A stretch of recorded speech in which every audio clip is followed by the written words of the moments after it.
तो hello everyone, हमारे साथ साई जुड़ चुके हैं और देव जुड़ चुके हैं, जो कि आपको आज गाइड करने वाले हैं लिपेक्स के ऊपर प्रॉपर। तो साई है प्रोडक्ट मैनेजर पुणे से और गौरव है प्रोडक्ट मैनेजर लखनऊ से। तो ताकि अब दोनों ही चीज़ें वेरीफाई कर सकें प्रॉपर, इनके लिए हमने ऑफिशियल बंदों को हिला दिया है। तो फिर साई, आपके लिए पहला ही क्वेश्चन यही है कि लिपेक्स है क्या एग्जैक्टली में। आप स्टार्ट करो ओके। अपने। सो फर्स्ट ऑफ मेरा थोड़ा बेसिक इंट्रोडक्शन देता हूँ। मेरा नाम सचिन है और मैं पुणे कैंपस से हूँ। सो अभी again so let's come to the main topic which is लीपेक्स है क्या। सो लीपेक्स बेसिकली कंपनी है जो फिजिक्स के अंडर ही आती है। सो उनका बेसिक सा रोल होता है वो कंपनी बाकी जो स्टार्ट बेसिक जो छोटे स्टार्टअप्स है उनके लिए फिर उनका जो टेक्नोलॉजी स्टैक होता है जैसे वेबसाइट हुआ ऐप डेवलपमेंट ये सब बनाते हैं। तो उन्होंने खुद का एक स्टार्टअप लॉन्च किया जैसे जिसका नाम उन्होंने लीपेक्स है। उसमें करते ये लोग बाहर से क्लाइंट्स आता है उनसे पूरी चीजें वेरीफाई उनका जो बिजनेस वाला जो होता है वो होने के बाद जो हम स्टूडेंट्स होते हैं कुछ स्टूडेंट्स को सिलेक्ट किया जाता है प्रॉपर उनके इंटरव्यू बेसिस पे उनके परफॉर्मेंस के बेसिस पे उनसे फिर वो प्रोजेक्ट किया जाता है प्रोजेक्ट करवाया जाता है और फिर जो क्लाइंट पे करता है लीपेक्स को वही एज अ स्टाइपेंड स्टूडेंट्स में डिवाइड होता है। तो उसके लिए बहुत सारे स्टेजेस होते हैं। तो जैसे जैसे आगे मैं आपको स्टेप्स भी बताऊंगा इस चीज तो बेसिक इंट्रोडक्शन लीपेक्स का ही है। हम्म, तो देव, आप कुछ कहना चाहोगे, इस पे ऐड ऑन करना चाहोगे? हेलो। शायद इंटरनेट कनेक्टिविटी। तो इसके बाद का क्वेश्चन ये आता है कि भैया क्या ये पेड है, अनपेड है, क्या है? इसके बारे में कुछ बता दो। ओके सो मैंने जैसे बोला इसकी स्टेज होती है। तो पहले स्टेज आपको स्टार्ट होती है तुम्हारी ट्रेनिंग पीरियड से। सो फर्स्ट 3 मंथ्स तुम्हारा ट्रेनिंग पीरियड चलता है जिसमें तुम्हें मॉनिटर किया जाता है कि तुम किस तरह से काम करते हो। तुम्हारी अटेंडेंस मतलब अटेंडेंस तुम्हारा रेगुलरिटी कितनी है तुम्हारे मतलब जो भी तुम्हारे जैसे अभी हमारे हर रोज स्क्रम कॉल होता है। स्क्रम कॉल एक ऐसी चीज होती है जिसमें तुम अपना जो मैनेजर होता है उनको आप अपडेट देते हो आपके प्रोजेक्ट से रिलेटेड कि अपना प्रोजेक्ट कितना अपडेट हुआ है कोई प्रॉब्लम्स है या फिर कोई चीज है सबके बारे में डिस्कस होता है वो रोज एक कॉल होता है। तो उस चीज में फिर फर्स्ट 3 मंथ्स में तुम्हें मॉनिटर किया जाता है on the basis of your attendance as well as the performance regarding the project. जो तुम अपना इनपुट दे रहे हो प्रोजेक्ट में तुम किस तरह से अपना इनपुट दे रहे हो किस तरह से नहीं दे रहे हो तुम क्या काम कर रहे हो क्या कर पाते हो या फिर जो भी तुम्हारा कॉन्ट्रीब्यूशन है वो मॉनिटर किया जाता है फॉर द 3 मंथ्स। उसके बाद इन बिटवीन तुम्हारे इंटरव्यूज भी चलते रहते हैं जिसमें फिर तुम्हारी नॉलेज चेक की जाती है। तो तुम्हें जैसे अभी हम एज अ स्टार्ट एज सब लोग एज अ स्टार्ट करते हैं फ्रंट एंड डेवलपमेंट से या फिर जो भी इसमें फिर तुम्हें क्वेश्चंस पूछे जाते हैं कि तुम्हारा बेसिक तुम्हारा कितना स्ट्रांग है तुम्हारे फंडामेंटल्स कितने स्ट्रांग है जिसमें जावा हो एचटीएमएल सीएसएस हो जावास्क्रिप्ट हो उसके तुम्हारे फंडामेंटल चेक किए जाते हैं। उसके बाद जब तुम 3 महीने का एक पीरियड कंप्लीट करते हैं उसके बाद तुम्हारा फाइनल इंटरव्यू होता है। जैसा भी हमारा हुआ नहीं है जो हमारा होने वाला है जिसमें तुम्हारा फाइनल इवोल्यूशन होता है जिसमें एज तुम्हारे जो करंट फैकल्टी मेंबर्स होंगे जो तुम्हें मॉनिटर कर रहे हैं 3 महीने के लिए उनका एक असेसमेंट वो होता है। उसके बाद तुम्हारा फाइनल इवोल्यूशन के बाद डिसाइड होता है कि तुम नेक्स्ट स्टेज में जा रहे हो या नहीं। अगर तुम नेक्स्ट स्टेज में जाते हो तो फिर तुम्हें स्टाइपेंड के लिए एलिजिबल होते हो। फिर तुम अभी तुम्हें डायरेक्टली किसी प्रोजेक्ट पे डिप्लॉय नहीं किया जा रहा है अभी भी तुम्हें कुछ और चीजें सिखानी होती है क्योंकि जब जस्ट तुम अपना फर्स्ट सेम क्रॉस करके सेकंड सेम में जा रहे होते हो तो फिर अगेन तुम्हारा उतना फाउंडेशन बिल्डअप नहीं हुआ था। तो जो तुम्हारा करंटली तुम्हारा फाउंडेशन उसके बेसिस पे तुम्हें सिखाया जाता है। फिर उसके बाद तुम जब सेकंड स्टेज पे जाते हो तब तुम्हें स्टाइपेंड मिलता है। अब नंबर के बारे में हम नहीं बात करेंगे फिर नंबर बहुत वैरी करता है हर चीज के लिए हर रोल के लिए नंबर वैरी करता है। तो उसके बाद फिर जैसे तुम सेकंड स्टेज में जाते हो अगेन वो भी कुछ 3 महीने का होता है उसके अंदर भी सेम चीजें रिपीट की जाती है। तुम्हारा परफॉर्मेंस क्या है तुम्हारा अटेंडेंस मतलब तुम्हारी रेगुलरिटी कितनी है उस चीज में तुम कुछ कैसे परफॉर्म कर रहे हो तुम कितने डिसिप्लिन से सारी चीजें अपना वर्क कंप्लीट करो ऑन द टाइम या नहीं कर रहे हो तुम डिलेस तुम खुद काम कर रहे हो या फिर तुम अपने टीम के साथ मैनेज कर पा रहे हो नहीं कर पा रहे हो वो सब चीजें मैनेज देखी जाती है। तो तुम अकेला तो ठीक है अकेला तो सब लोग काम करता है बट तुम्हें टीम में कैसे काम करते हो वो तक तुम्हारा मॉनिटर किया जाता है। उसके बाद फिर अगेन सेम प्रोसेस रिपीट होती है। उसके बाद तुम अलग स्टेज पे जाते हो। उसके बाद third step I guess more उतना क्लियर नहीं कि चीजें वैरी करती है। फिर तुम्हें एक्चुअल प्रोजेक्ट पे डिप्लॉय किया जाएगा जैसे मैंने बोला जो लीपर्स एक्चुअली बाहर के क्लाइंट से लेती है। अगेन फिर जैसे तुम अगेन नेक्स्ट स्टेप पे जाते हो तुम्हारा स्टाइपेंड जो है वो भी इंक्रीज होता है। ये होती है बेसिक प्रोसेस। तो साई ने काफ़ी प्रॉपर बढ़िया वे से बताया सब कुछ चीज़ें। शायद गौरव आ चुके हैं। गौरव, क्या आपको वॉइस आ रही है? हाँ, अभी वो थोड़ा-सा नेटवर्क इश्यू था तो अभी सॉर्ट हो गया है। तो आप कुछ बता सकते हो लिपेक्स के बारे में, क्या है लिपेक्स? और साई से कितना एग्री करते हो, डिसएग्री करते हो कुछ? साई ने वैसे बेसिकली सारा बता तो दिया है, और हाँ मैं 100% एग्री करता हूँ। और एक बात कि ये लोग हमेशा हमें मॉनिटर हमेशा करते ही रहेंगे, ये हमें दिखेगा नहीं, लेकिन एक साई भी एग्री करेंगे कि हमें एक और शीट दिया जाता है, गूगल शीट, जिसके ऊपर हमें हर एक जो डेवलपर है उसके रेटिंग्स पे चढ़ाए जाते हैं। हमें एक और एलोकेशन ट्रैकर भी मिलता है, जिसमें हर एक इवैल्यूएशन रूब्रिक्स भी रहता है, 5 स्टेजेस रहते हैं, 5 क्राइटेरियाज रहते हैं, जिसपे हमें मार्क भी करना रहता है हर एक डेवलपर को, कि वो पोटेंशियल है कि नहीं, वो कॉन्फिडेंट है कि नहीं, अच्छे से काम कर रहा है कि नहीं, अच्छे से। वो गिटहब पे एक प्लेटफॉर्म होता है जिसपे हम लोग अपने कोड पुश करते हैं, तो सबके लिए अवेलेबल रहेगी, काइंड ऑफ गूगल ड्राइव जैसा ही, लेकिन वो प्रोग्रामर्स के लिए। तो उस पर पुल रिक्वेस्ट अच्छे से क्रिएट कर पा रहे हैं कि नहीं, एटिकेट्स मेंटेन कर पा रहे हैं कि नहीं, उस हिसाब से ये लोग भी रेटिंग देते हैं, और एज अ प्रोडक्ट मैनेजर हम लोग को भी रेटिंग देनी पड़ती है।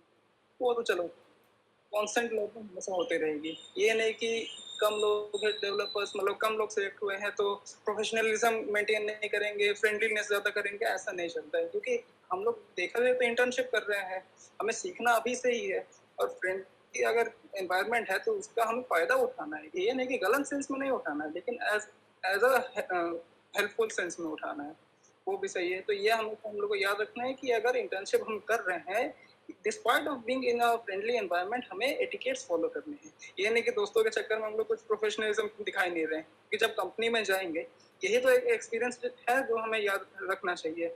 और ये PWIOI की एक और खासियत है कि हमें फर्स्ट सेमेस्टर, फर्स्ट ईयर से ही इंटर्नशिप करवाई जा रही है। ये देखा जाए तो हमारी सेकंड इंटर्नशिप है, और लीपेक्स का फेज 1 अभी सक्सेसफुली कंप्लीट हो चुका है।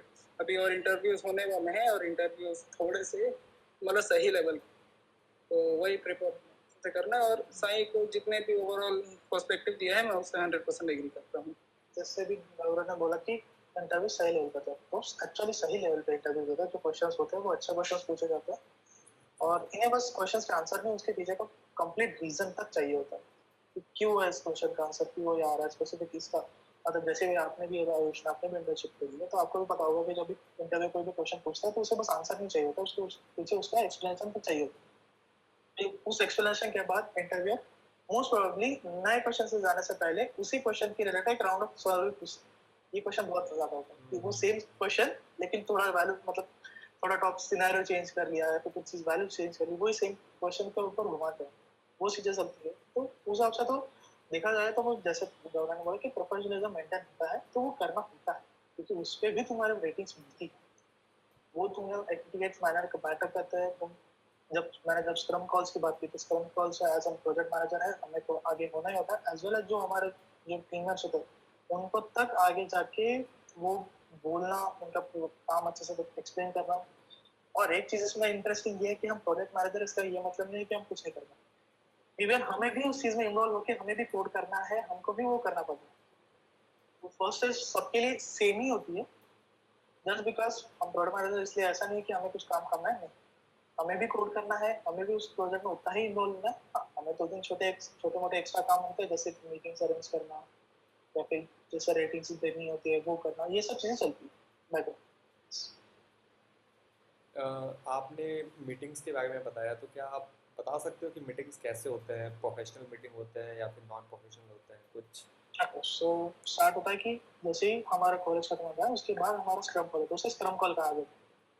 So in world of tech, so it is one of जो बेसिक डेली मीट होती है उसे स्क्रम कॉल कहा जाता है। सो तो डेली मीटिंग्स में first of all project manager आगे आएगा, तो will explain the total scenario of the website, फिर जो भी आप काम कर रहे हो, करंट अपडेट्स क्या है। उसके बाद इंडिविजुअल लेवल पे जो मेंटर्स होते हैं तुम्हारे, या फिर जो फैकल्टी मेंबर्स होती है, उनके साथ बैठ के उनको आपको अपडेट देना होता है डिटेल में कि आपने क्या किया है। मतलब आपके डेली टास्क कम दिए जाते हैं, दिए नहीं जाते इस सेंस, मैं बोलूंगा कि डेली टास्क आपको खुद क्रिएट करना होता है अपना। आपको एक मेन टास्क दिया जाता है और एक पीरियड आता है। जैसे हमको जो प्रोजेक्ट मिलते थे वो 2 वीक्स का, तो सब जो भी टीममेट्स, मतलब जो भी हमारे कलीग्स होते हैं, उनको टास्क डिवाइड होता है। हर टास्क डिवाइड होगा, तो जो भी, अगर मान लो आप इंटर्नशिप करो, तो आपको फिर आपका वो एक टास्क 2 वीक्स में डिवाइड करना होगा। हर रोज का उसको आपको टाइम देना पड़ेगा, तो आपको फिर उस हिसाब से आपको आपके फैकल्टी मेंबर या फिर आपके जो मेंटर है उस टाइम, उनको आपको अपडेट करना था कि मैंने ये कंप्लीट किया है, ये मेरी प्रोग्रेस है, या फिर मैं इस चीज में अटक रहा हूँ, या फिर ये मुझे चीज समझ में नहीं आ रही, तो आप बता भी सकते हैं। क्योंकि अगेन ये एक लर्निंग फेज है, सबके लिए नया होता है, हर कोई उस चीज में रहता। तो फिर as a learn plus earn का ये इनका सिस्टम चलता है। मैंने जब बोला था आप सीख भी रहे हो, आप अर्न भी कर रहे हो, ये इन लोगों ने बोला। तो उसी के टाइम पे आप सीख भी रहे हो चीजें, आप ऐसे करना, अगर आपको कुछ प्रॉब्लम होता है आप मेंटर से प्रेजेंट से पूछ ही सकते हो। आपको आपका डेली अपडेट देना होता है, और फिर उसके बाद अगर कुछ चीजें डिस्कस करनी होती है, जैसे मोस्टली आप जब वेबसाइट बना रहे हो तो एक डिजाइन पैलेट होता है, उसका एक कलर पैलेट बनता है, तो फिर वो सारे टीम मेंबर्स बैठ के मिलकर डिसाइड करते हैं कि ये कलर थीम रहेगी, ये एक प्रॉब्लम है, ये उसका डिजाइन एलिमेंट ये होगा, यहाँ से स्टार्ट होगा, वो सब डिसाइड होता है मीटिंग में। बेसिकली वो हाफ एन आवर की एक मीट होती है जिसमें आप सारे अपडेट डिस्कस करते हैं। तो गौरव, क्या आप इस पे कुछ प्रकाश दे सकते हो?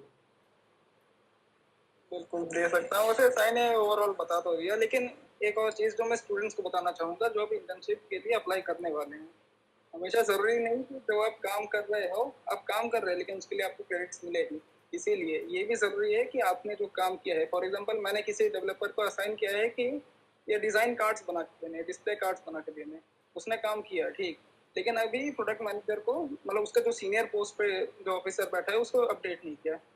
तो हम लोग को पता कैसे चलेगा कि डेवलपर काम भी कर रहा है। इसलिए ये भी प्रोफेशनल वर्ल्ड में ये है डाउन साइड, लेकिन करना पड़ेगा। आप कॉर्पोरेट वर्ल्ड में आ रहे हो तो इतना तो करना पड़ेगा ही कि आपको काम कर रहे हो ठीक है, लेकिन दिखाना भी पड़ेगा कि आपने जो आपको काम असाइन हुआ है वो किया है अच्छे से, क्योंकि आपके रेटिंग्स आपके ऊपर पूरा एक इमेज बनता है ना कि ये डेवलपर काम कर रहा है, काम कर सकता है, फ्यूचर में हम ये एक कंपनी के लिए एक एसेट बन सकता है, ये भी पता रहना चाहिए। वरना प्रोडक्ट मैनेजर या फिर कोई भी आपका मैनेजर हो तो आपको किस बेसिस पर रिव्यू करेगा। तो ये इंटर्न्स को, मतलब इंटर्नशिप शुरू होने से पहले ये याद रखना है कि डे वन से जो आपका इंप्रेशन है वही कंटिन्यू होता है अनटिल अनलेस आपको एक बिगर अचीवमेंट या बिगर माइलस्टोन अचीव कर ले। तो ये भी रहता है स्क्रम कॉल। स्क्रम कॉल मतलब बहुत सारे डेवलपर्स, बहुत सारे इंटर्न्स को थोड़ा हेक्टिक लगता है कि हर दिन क्या डेली मीटिंग करनी है, अपडेट्स करना है। ऐसा थोड़ी ना होता है, हर दिन का टाइम वेस्ट है। लेकिन ये टाइम वेस्ट नहीं है, क्योंकि हमें पता रहता है कि प्रोडक्ट या फिर हम लोग जो भी प्रोडक्ट बना रहे हैं वो किस लेवल पे पहुंचा, किस डेवलपर को क्या दिक्कत आ रही है, पूरी टीम का कॉमन इशू क्या है। तो ये हमें अपडेटेड रखना पड़ता है, हर डेवलपर को पता रहना चाहिए। क्योंकि इनिशियली हम लोग को फर्स्ट ईयर में वेब डेवलपमेंट में HTML CSS जावास्क्रिप्ट तो सिखाया गया है, मतलब जो कॉलेज का करिकुलम है। तो बेसिकली हर बच्चे को तो आता ही है, एक वेबसाइट एक बच्चा बना के दे सकता है, उसका कोई दिक्कत नहीं है। लेकिन प्रोफेशनलिज्म कब आता है, जब हम टीम में काम करें। हर एक इंटर्न के टीम वर्क के लिए केपेबल है कि नहीं। एक सिंगल इंसान, एक सिंगल बंदा काम कर सकता है, इंडिविजुअली काम कर सकता है, पूरा वेबसाइट बना के दे सकता है, you all agree with me. लेकिन क्या अगर उसको स्पेसिफिक टास्क असाइन हुआ है, क्या वो कर सकता है, अपने टीम में रह के कर सकता है, सबके साथ कोलैबोरेट कर सकता है कि नहीं, ये भी चेक किया जाता है। तो ये मेरे तरफ से एक एडवाइस रहेगा कि जो भी इंटर्नशिप में आ रहे हैं, स्पेसिफिकली इन IOI, कोई भी कैंपस में व्हाटएवर, लेकिन ये मेंटेन करना कि आपका काम जो असाइन हुआ है वो दिखे और आप कोलैबोरेटिवली काम करो। तो ये भी एक प्लस पॉइंट रहेगा आपको ओवरऑल इमेज बिल्ड करने के लिए। बाकी फ्यूचर आपका ही बेनिफिट है। बस ये मेरी तरफ से। मतलब कि हमको अपने टीम लीडर को भी अपडेट देना है, उनको काम शो करना है, और साथ में ये एक फ्यूचर का प्रिपरेशन है जिससे हम इंश्योर कर सकते हैं कि अगर मुझे जावा बूट स्ट्रिंग बहुत अच्छे से आता है, ठीक है, स्प्रिंग बूट, तो हम सिर्फ उस पर फोकस कर सकते हैं और बाकी के पार्ट जो है वो किसी और को दे सकता है जो हमसे ज़्यादा बेटर मैनेज कर सकता है। और इसीलिए ज़रूरत होती है कोलैबोरेशंस की, ताकि बेस्ट पीपल एक साथ काम कर सकें, है ना? ये तो सेम वही चलता है। अभी फिलहाल जैसे हमारा जब प्रोजेक्ट स्टार्ट हुए थे, तो अभी तक हमने अराउंड 6 प्रोजेक्ट्स पे काम किया। तो अगेन अगर जब भी आप किसी एक प्रोजेक्ट पे बनाते हैं तो उसमें भी बहुत सारे डिफरेंट रोल्स होते हैं। एक होता है जो UI UX बनाता है, एक बैकएंड डेवलप करता है, एक जो होता है जो कि गिटहब संभालता है पूरा। तो हमारे उसमें ये चल रहा था कि अगेन सब चीजें तो रोल है, तो एक चीज हम ये फॉलो कर रहे थे, गिटहब ऐसी एक चीज है जो सबको आनी चाहिए। तो हमने ऐसा मतलब हमारे मेंटर्स ने भी हमें यही सजेस्ट किया था कि गिटहब ऐसा जो रोल है वो सबको एक बार अब मिलना चाहिए। तो हमारी टीम में अराउंड 11 लोग हैं इंक्लूडिंग मी। तो हमने ये इस तरह का प्लान किया था कि हर जो बंदा उस ग्रुप में है, most of the I mean 70% of them has handle GitHub for each project. एक प्रोजेक्ट के लिए किसी एक बंदे ने हैंडल किया ही क्या। सो सबको वो एक्सपीरियंस मिलता है, क्योंकि गिटहब ऐसी चीज है जो मैनेज करना थोड़ा हेक्टिक भी लग सकता है किसी किसी को, क्योंकि उसमें बहुत सारी चीजें एक्स्ट्रा ऐड ऑन होती है। वो सबको एक रोल मिले, सबको सेंस रहे कि अच्छा गिटहब भी ऐसा वर्क करता है, या फिर एक टीम का प्रोजेक्ट अगर डिप्लॉय करना हो या फिर किसी भी उसको मर्ज करना हो तो वो कैसे होता है, कैसे नहीं होता, कोलैबोरेटिव तरीके से उसे कैसे उसके पीआर्स मैनेज करने होते हैं। अगर किसी किसी के कोड में मच कॉन्फ्लिक्ट्स होता है, किसी वो जो एरर्स होते हैं वो कैसे फिक्स करें, वो सबको आना चाहिए। तो उसके लिए भी हम सब फंडामेंटल्स ने हमें सजेस्ट जो किया था कि सब अपने अपने डिवाइड करो, लेकिन एक ऐसा ही रोल होगा जो हर किसी को करना है। तो फिर वो चेंज होना, एक पर्सन कोई मतलब चीज रिपीट नहीं करेगा ताकि वो उसे वो हर चीज का एक्सपीरियंस मिलने के बाद वो डिसाइड कर सके कि उसको एक्चुअल में कौन सी चीज ऐसी है जो उससे अच्छे से आती है, या फिर कौन सी ऐसी चीज है जिसको उसको काम करना पड़ेगा, तो वो एक अच्छा बनेगा। ठीक है, तो हम लास्ट एंड की तरफ आ चुके हैं। तो एक ये क्वेश्चन है कि आप दोनों के कैंपसेस में कितने कितने बच्चों का लीपैक्स में सिलेक्शन हुआ है, और सो इसके बाद मैं एक और अपना क्वेश्चन है, वो अपना लास्ट क्वेश्चन होगा कि लीपैक्स क्या वर्थ इट है, लीपैक्स के पीछे का मेन मोटिव क्या है। तो इतने क्वेश्चन के साथ हम रैप अप करते हैं बस। ओके, सो पहला जो क्वेश्चन आपको पता है कितना पुणे कैंपस से अभी 11 स्टूडेंट्स है including my self. So there are 11 students working for Leapex currently. Out of them, I guess there are 4 to 5 people who applied for front-end development as a product manager. One was there for business analytics and एक और था जो backend के लिए। तो ये हमारी team backend के लिए 2 लोग थे जो डेवलपमेंट में, लेकिन अगेन फर्स्ट स्टेज में सबको फ्रंट एंड पे काम दिया जाता है क्योंकि वो एक स्किल सेट है जो हमारा परफेक्ट हुआ होता है क्योंकि हमने वो चीजें सीखी हुई है। उसके बाद आई गेस गौरव कंटिन्यू करेगा, तो लास्ट क्वेश्चन हम दोनों साथ में गौरव। चल, continuing with the Lucknow campus, Lucknow में अभी प्रेजेंटली 20 इंटर्न्स है लीपेक्स में, जिसमें से मैं एक प्रोडक्ट मैनेजर हूँ, 17 फ्रंट एंड डेवलपर्स हैं और 2 बैक एंड डेवलपर्स हैं। वो अलग बात है, लेकिन जैसे कि कोई भी अगर प्रोजेक्ट मिलता है तो मैं वर्क रूल्स असाइन करता हूँ कि ये डेवलपर ये काम करेगा फॉर दिस प्रोजेक्ट, वो तो करता है, लेकिन उन लोग का बेस रोल है कि 17 front end developers, 2 back and developers and me product manager. और वो लास्ट क्वेश्चन क्या था, कैन यू प्लीज रिपीट? क्या लास्ट क्वेश्चन है, हाँ कंटिन्यू। क्या लीपैक्स एक्चुअल में वर्थ इट है? अगर है तो फिर इसके पीछे का मोटिव क्या है, पीडब्ल्यू ने क्यों इसको स्टार्ट किया? ओके, सो कैसे मैं एक बता सकता हूँ, रादर देन सेइंग कि पीडब्ल्यू का मोटिव क्या है, मैं आपको ये बताता हूँ आपका मोटिव क्या आना चाहिए, क्योंकि वो तो कॉलेज जनरली वो चीजें आपके फायदे के लिए करते हैं, लेकिन आपको किस नजरिए से देखते हैं। फर्स्ट ऑफ ऑल स्टाइपेंड के लिए मत करो, क्योंकि रीजन मैं बताता हूँ। स्टाइपेंड कुछ लोगों को लग सकता है कम है ज्यादा है, मैं उस चीज पे नहीं बोलूंगा, वो तो आपको यहाँ आने के बाद ही पता चलेगा। अगेन अगर आप लीपेक्स में स्टडी जाते हो तो आपको सबसे पहले चीज आपको टीम एनवायरनमेंट मतलब पता चलेगा कैसा होता है, टीम में कोलैबोरेटिव तरीके से काम कैसे करना होता है, ये आप सीखोगे। ये बहुत इंपॉर्टेंट होता है, आगे जाके आपको बहुत काम आएगा, क्योंकि हर किसी की थिंकिंग सेम नहीं होती है। उसकी वजह से कॉन्फ्लिक्ट्स आते हैं, तो टीम में रहकर कॉन्फ्लिक्ट्स कैसे सॉल्व करने होते हैं कैसे, क्योंकि बहुत सारी चीजें होती है जिसपे सब लोग अग्री नहीं कर सकते। किसी को डिजाइन कलर पसंद आना चाहिए, किसी को नहीं आता है, किसी को रेड कलर पसंद है, किसी को येलो पसंद है, किसी को ग्रीन पसंद है, वो सबको मिला के एक टीम वर्क बनती है। तो वो सबसे पहले पॉइंट आप सीखते हो। उसके बाद आपके जो आपने कॉन्सेप्ट सीखे हैं फर्स्ट सेम में सेकंड सेम में, आपके वो ब्रश अप होते हैं क्योंकि आप अच्छे लेवल के प्रोजेक्ट्स बना रहे होते हो। अभी जो हमें प्रोजेक्ट मिले तो अच्छे लेवल के वो होता है। और तीसरा पॉइंट, अगर आपको बाई चांस स्टाइपेंड मिल भी जाता है तो आपको एक छोटी सी पॉकेट मनी मिल जाती है, वो भी एक फायदा ही होता है। आप सीख भी रहे हो, आपको पैसे भी मिल रहे हैं अगर मिलती है तो। अगर नहीं भी मिलती तो आपको एक्सपीरियंस मिल रहा है, वो भी उतना ही इम्पोर्टेंट है, क्योंकि फर्स्ट ईयर में आपके लिए आई डोंट थिंक सो कि स्टाइपेंड उतना इम्पोर्टेंट है रादर देन एक्सपीरियंस लेना। और मैं ये भी नहीं बोलूँगा कि जाके फ्री की इंटर्नशिप्स करो, वो भी नहीं होता है। कुछ कुछ इंटर्नशिप्स ही होती है जो वर्थ होती है करना। जब बात करती है लीपेक्स की, तो अगर उसका फायदा ये होता है क्योंकि आपके मेंटर्स आपके कॉलेज के प्रोफेसर्स ही होते हैं, उसकी वजह से वो एक बेनिफिट होता है आपके प्रोफेसर से अच्छे से कनेक्ट कर पाना। जो आपके फैकल्टी मेंबर्स हैं आप उनसे भी और अच्छे से कनेक्ट कर पाते हो कि आपके प्रोजेक्ट्स कर रहे हैं, आप वो आपको देख भी रहे हो, उनको भी आप समझ में आ रहा होता है कि अच्छा ये स्टूडेंट कितना काम कर रहा है या फिर कितना नहीं कर रहा है, उनसे भी एक अच्छा बॉन्ड बनता है। तो उसके बेनिफिट्स तो है अच्छे। और रही बात नेगेटिव्स की, तो वो तो होते ही नहीं है, पहली बात तो वो तो निकाले जाते हैं, वो तो अलग से बात।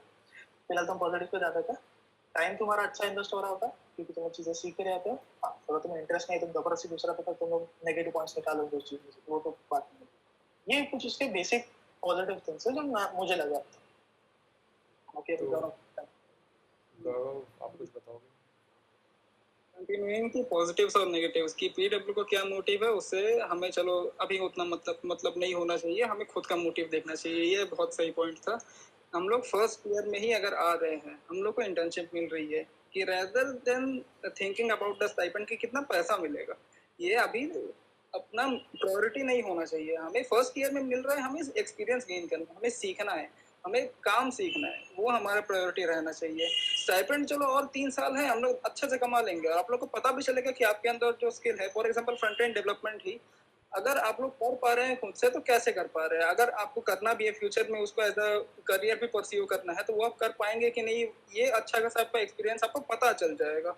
ये बहुत सही पॉइंट रहता है। और बाकी positive as a user perspective, as a intern perspective आप लोग का एक्सपीरियंस बहुत सही मिलेगा। आप लोग को पता चलेगा कि जैसे हम लोग अपने बैचमेट्स ही हमारे इंटर्न्स हैं, हमारे कोलैबोरेटिव हैं, हमारे क्या बोलते हैं उसको कलीग्स हैं।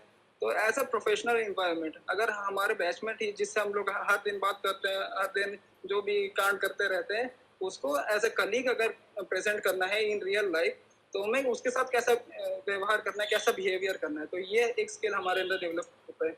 हमारे और जो मेंटर्स हैं हमारे कॉलेज के प्रोफेसर से रहते हैं जो इनसाइड कैंपस है, जो पीडब्ल्यू का मेन है वो तो अलग रहता है, उससे हम लोग डेली बेसिस पे कनेक्ट नहीं करते हैं, या तो वीकली बेसिस पे या तो 2 वीक्स पे एक बार ऐसे कनेक्ट हो जाता है। कभी एक मीटिंग हो जाती है या फिर कभी वो कैंपस पे आ जाता है। रिसेंट टाइम में कैंपस पे ही आए थे।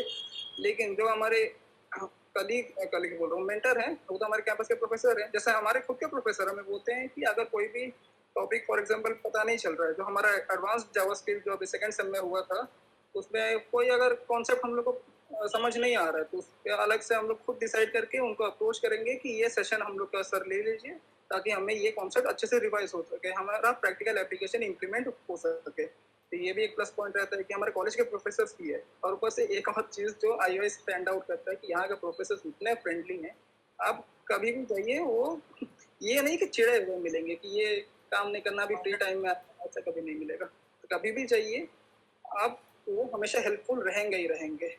आप उनके पास आपको वो सॉल्यूशन बिल्कुल है, आप बस जाके अप्रोच करिए। आपका इंटेंट भी तो प्रोफेसर को पता चलना चाहिए, ताकि ये भी इमेज बिल्ड हो कि अगर कोई फ्यूचर में अपॉर्चुनिटी आए जो पहले मेंटर्स के पास है, जो पहले प्रोफेसर्स के पास है, उनको पता चले कि ये जो बच्चा है वो कैपेबल है, वो कर सकता है। अगर इसके पास वो अपॉर्चुनिटी मिले तो वो करने की इच्छा दिखाएगा, उसका इंटेंट है, तब जाके आपके पास एक बेनिफिट रहेगा, प्लस पॉइंट रहेगा कि आपका इमेज प्रोफेसर के पास है, तो फ्यूचर में अगर कोई स्कोप मिलता है तो आपके पास पहले अपॉर्चुनिटी आएगी उसको ग्रैब करने की। मतलब you can be a face of the competition, मतलब कंपटीशन पे थोड़ा आगे रह सकते हैं। ऐसा नहीं है कि यहाँ पे कम बच्चे हैं या फिर ज्यादा बच्चे तो कंपटीशन पे फर्क पड़ेगा। Competition still exist in their, क्योंकि ये पूरा टेक्निकल ही एनवायरनमेंट है। आपको हर दिन हर बच्चे से कम्पीट करना ही है। अब फ्यूचर में जो करियर परस्यू करने वाले हैं उसका स्टार्टिंग हो चुका है। ये नहीं है कि फर्स्ट ईयर है तो आराम से चलेंगे, ऐसा नहीं है। आपको फर्स्ट ईयर से पेस पकड़ के रहना पड़ेगा। कभी कभी सबका स्टार्टिंग पॉइंट अलग हो सकता है। फॉर एग्जाम्पल मैंने क्लास 11-12 में कंप्यूटर साइंस लेके रखा था, एज अ सब्जेक्ट था मेरा, तो मुझे इनिशियली स्टार्ट मिला। लेकिन जब हम लोग सेकंड सेमेस्टर में आए तो थोड़े थोड़े सब्जेक्ट्स की डिफिकल्टी इंक्रीज हो गए। फिर मैंने जो स्कूल में पढ़ के रखा था वो भी खत्म हो गया, स्कूल लेवल का हो गया फर्स्ट सेमेस्टर में खत्म। फिर सेकंड सेमेस्टर में ये भी देखना है कि हम लोग जो नया टॉपिक्स है उसको भी इंस्टेंटली ग्रैब कर सकते हैं कि नहीं, और उस पर अगर आप पकड़ बना सकते हैं तब आप फ्यूचर में ग्रो करेंगे। अब ये भी देखना पड़ेगा। इसलिए एज अ जो न्यू ज्वाइनी है, जो अभी कॉलेज में आने ही वाले हैं, इनफैक्ट हमारे आईवाई में आने वाले हैं, तो फोर्थ सेमेस्टर में डरना नहीं है कि ये बच्चे को बहुत आता है, मुझे कुछ नहीं आता। आपको फेस पकड़ के रहना पड़ेगा। और ये है कि आपको काम दिखाना पड़ेगा कि आपको जो काम असाइन हुआ है आप कर रहे हैं कि नहीं। बस वही मेरा रहेगा। तो गौरव ने लीपेक्स के बियॉन्ड भी जाके गाइडेंस दी है, तो काफ़ी अच्छा है ये। कोई और कुछ इंक्लूड करना चाहता है जो मैं ना पूछ पाया हूँ तो बेशक। और ये लीपेक्स का जैसा हम चल रहा था, बस आई गेस ये लीपेक्स के लिए कैसे होता है। अगर अदर देन लीपेक्स भी आपको अगर अपॉर्चुनिटी मिलती है तो सर सुना है कि जो आप ट्रेनिंग पीरियड से आप जाते हैं तो आपको रिकॉग्निशन मिलती है कि आप एज आप ट्रेनिंग जा रहे हो करके। सो वो सर्टिफिकेट या फिर जो भी वो रिकॉग्निशन मिलता है आप वो यूज कर सकते हो। अगर बाई चांस आप नहीं हो पाते टीचर तो वो एज अ ट्रेन आप बाहर एज अ एक्सपीरियंस यूज भी कर सकते हो, जिससे आपको बाहर भी मिल सकता है कि अच्छा आपको बाहर अपॉर्चुनिटीज मिल भी सकती है। सो एक विन विन सिचुएशन है, रदर देन आप नहीं भी सिलेक्ट होते हैं। क्योंकि जैसे गौरव ने बोला कि उनके कैंपस में 20 लोग, मेरे कैंपस में 11 लोग, जरूरी नहीं कि 11 के 11 सिलेक्ट हो। वैसे भी कितने सिलेक्ट होते हैं कितने नहीं होते हैं इसकी कोई गारंटी नहीं। अगर बाई चांस आप सिलेक्ट भी नहीं होते तो आप अगेन वो आपको एक्सपीरियंस मिला है, आपको बाहर कहीं जाके यूज भी कर सकते हो, उसमें भी आपको गाइडेंस मिल जाती है। तो गौरव ने सबसे इम्पोर्टेंट पॉइंट बोला था फैकल्टीज का, तो पॉइंट बहुत ज़्यादा स्ट्रॉन्ग है। फैकल्टीज बहुत अच्छी है, फ्रेंडली फैकल्टीज है। मेरे कैंपस में पुणे की गाइडेंस ले सकते हो, मेरे पुणे कैंपस की फैकल्टी बहुत अच्छी है, वो आपको उतनी गाइडेंस से मिलती है। तो वो एक विन सिचुएशन है आपके लिए। अगर आप नहीं भी सिलेक्ट होते हो, आपके पास एक्सपीरियंस लेटर रहेगा, या आपके पास वो एक्सपीरियंस रहेगा, आपको कहीं भी काम आ सकता गौरव, आप कुछ कहोगे या फिर बस? यस डेफिनेटली, बिल्कुल। ये पॉइंट तो चलो बहुत सॉलिड है कि हमारे फैकल्टीज चारों कैंपस में बहुत सही है, बहुत फ्रेंडली हैं। लेकिन हमें एक और चीज़ याद रखना है कि हम लोग अभी स्कूल फेज हमारा खत्म हो चुका है, अभी हम लोग कॉलेज फेज में आ चुके हैं, जहाँ पे ये हार्श रियलिटी है कि किसी बच्चे को किसी से मतलब नहीं है। आप लोग जितना भी फ्रेंडली हो जाइए, जितना भी अच्छा बॉन्ड बना लीजिए, एट दी एंड आप लोग अपने खुद के मकसद से आए हैं। यहाँ पे आपको करियर में या तो आगे बढ़ना है, अपना करियर बिल्ड करना है, या तो अपना स्टार्टअप बिल्ड करना है, या फिर कुछ भी काम करना है, आपको सिर्फ कॉलेज के भरोसे या फिर सिर्फ दोस्तों के भरोसे नहीं रह जाना है। डेफिनेटली वो आपके लाइफ में बहुत बड़ा एक इम्पैक्ट क्रिएट करेंगे, बिल्कुल अपॉर्चुनिटीज मिलेंगी, I totally agree with it. लेकिन खुद की रिसर्च बंद नहीं करनी है। फॉर एग्जांपल आप लोग डिफरेंट प्लेटफॉर्म्स पे जा सकते हैं, जैसे अनस्टॉप हो गया, डेफोलियो हो गया, नेम स्पेस हो गया, इन सब पे जाके हैकाथॉन्स और जो इंटर्नशिप रोल है उसके लिए कम से कम रिसर्च करते रहिए। आपको पता चलेगा कि अभी करंट मार्केट में प्रेजेंट टाइम कौन से इंटर्नशिप्स या कौन से हैकाथॉन्स अभी लीड कर रहे हैं, कौन से की डिमांड ज़्यादा है। तो आपकी खुद की रिसर्च बहुत ज़्यादा इम्पैक्ट करती है। कॉलेज चलो बहुत अच्छा अपने अपने तरफ से बहुत सारे इवेंट्स पुश करता है, बहुत सारे अपॉर्चुनिटीज पुश करता है, लेकिन हमें खुद की रिसर्च बंद नहीं करनी है कि एट दी एंड जब हम लोग रात में सोने से पहले या फिर खुद जब अपने पर्सनल टाइम में रहते हैं, पर्सनल स्पेस में रहते हैं, हम लोग एक्टिवली दिमाग में रिकॉल करते हैं कि अब तक मेरे साथ हुआ क्या, अब तक मैंने क्या सीखा, अब तक मैं कुछ बना सकता हूँ कि नहीं। जैसा इस इंटर्नशिप में भी इतना हमारा फर्स्ट फेज कंप्लीट हो गया, तो हर एक डेवलपर को ये भी जज किया जाएगा कि आप लोग अब तक क्या क्या सीख चुके हैं, अपने मतलब ऐसे सस्टेन कोई प्रोडक्ट बना सकते हैं कि नहीं, आप खुद से एक प्रोडक्ट बना सकते हैं या फिर उसको रन कर सकते हैं कि नहीं। तो ये भी आप पे जज होगा। तो सिर्फ कॉलेज के भरोसे नहीं रह जाना है, खुद की रिसर्च भी करनी है। बस ये रहेगा। काफ़ी अच्छे अच्छे पॉइंट्स यहाँ पे मिले। Thanks to Sai and Gaurav Dev, both of you, अपने प्रेस्टिजियस टाइम निकाल के आप लोग आए। मैं जानता हूँ बेशक आप रात का टाइम है, आप बिज़ी होंगे, बट फिर भी आपने इतना एफर्ट किया, अच्छा लगा। बहुत अच्छा लगा। ठीक है, मीटिंग इतने पे एंड करते हैं, और अगर है। कुछ और आगे होगा बच्चों के डाउट्स तो फिर से डिस्टर्ब किया जाएगा। चलो फिर मेरी तरफ से सारे जो भी नए आने वाला है उनको all the best, all the best for future. ठीक है। नए आने वाले हैं, चलो मिला जाए कैंपस में, फिर आगे की बातें आगे करते हैं। हाँ हाँ, बढ़िया।